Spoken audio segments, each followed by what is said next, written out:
And it's all going on here. Coming up on this board, Dennis Priestley battling successfully with illness against Painter, having a rush of life. Osborne against Barneyveld. That'll be a belter, Dave Lanning. Yes, it will. Barneyveld a little out of sorts, and there's Phil Taylor, who has been in cruise control thus far in Bolton against Andy Smith, the formidable pie man. Who's been living on salad, we understand. Oh. More about that later. Gosh, we'll be hearing he's on the wagon next, Sid. He's got to get on the wagon here as Walshy. That's the wagon! What a match! What an atmosphere! And Walsh is really fighting back tigerishly here. He knows he can ill afford to allow a player of Ronnie Baxter's ability to get a 4-0 lead. 64 the shot, Sid. 14 dart hour tops. Oh, he's in the groove now. Feeling the me Geordie buns and me Geordie water. This is gonna be a belter. This is like when Alan Emmons used to play a jockey. They're fantastic. Rat-tat-tat. You sure Ronnie's not on roller skates? And is it allowed by the PDC? Lovely second dot. I thought Geordie Water was Newcastle Brown, Sid. Terrific whole match going on with a cracking frisky pace. Still room with the lie, the top dot. 100. Could have done better, snage better, tickle on the second barrel.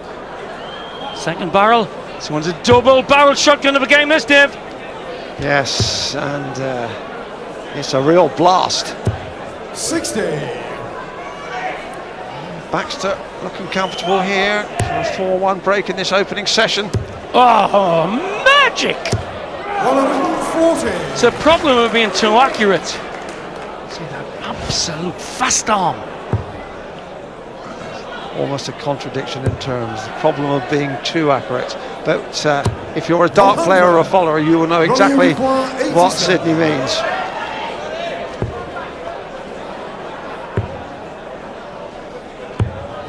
Has to get 140 here to put pressure on Baxter's shot at the 32. Hasn't missed a double yet, Sid, and that is an equation that Mark Walsh must be aware of. If you've given Baxter the sight of a double, 99. he's gobbled it up. Now looking at double 16 for 4-1. First one he's missed. Room up the bed. Now next door. And having waxed lyrical about his ability, we inevitably put the jinx on it. But Walsh wants 142 out of range now. Hasn't got the weight quite to the 60. And his last out in Walsh when Peter Lewis was hammering the left-hand corner of the 60 beautifully. Ronnie then for 4-1. Crossing the bed again, slinging it, skewing it. Double 4. Middle of the bed. So, what an amazing match in the last 16. Ronnie Baxter, Lancashire born, Lancashire bred. Hit in the doubles, hit in the beds.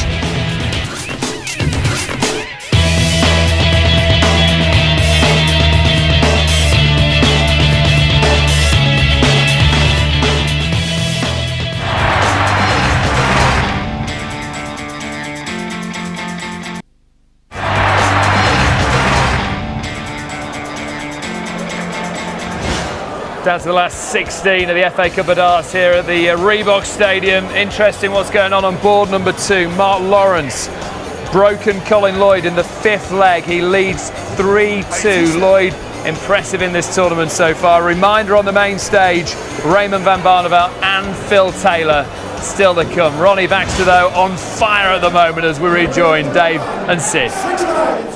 Yes, Lloyd looked in cracking form to me. Lawrence playing a blinder there.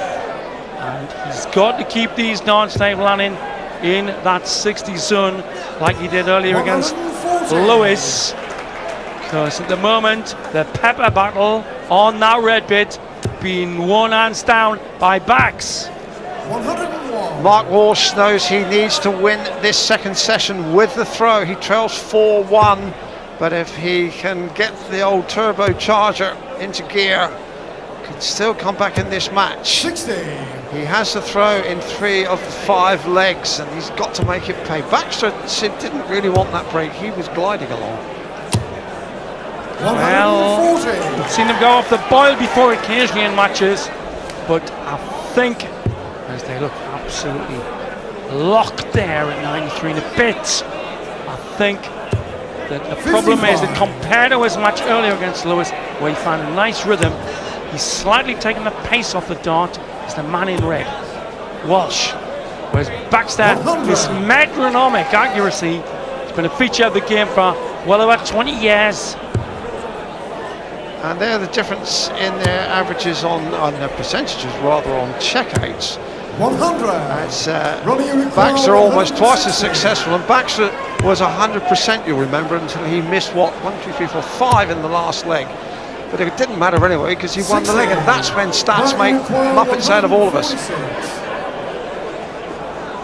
Got to get shots like this at the moment, because his accuracy around the 60, not matching Baxter's at the moment. 100. That's pressure, but I wouldn't be surprised to see this done with 2. Bottom lipstick, top lipstick, bing! Oh! Brilliant! The precision of an intergalactic laser beam by Baxter.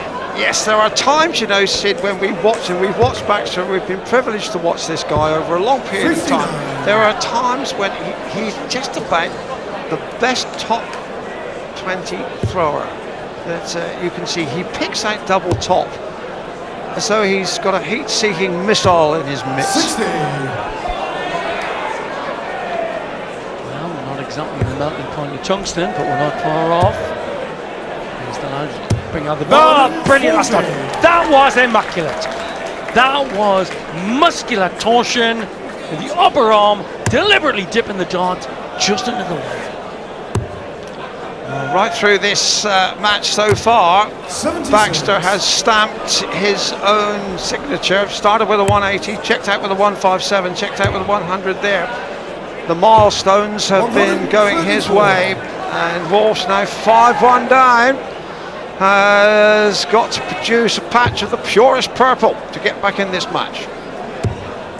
That's the sort of lie he was taken earlier against Lewis when we hammered 9-3. More of that and it'll be game on. Now with Ronnie, it's one like watching some of the great fast bowlers like Freddie Truman and Real End Wall. He keeps the momentum going, you see. He almost runs back to knock, as we see. Slightly early release. Follow through, lovely. Finding the 60 when he needs it now. 79. And Baxter on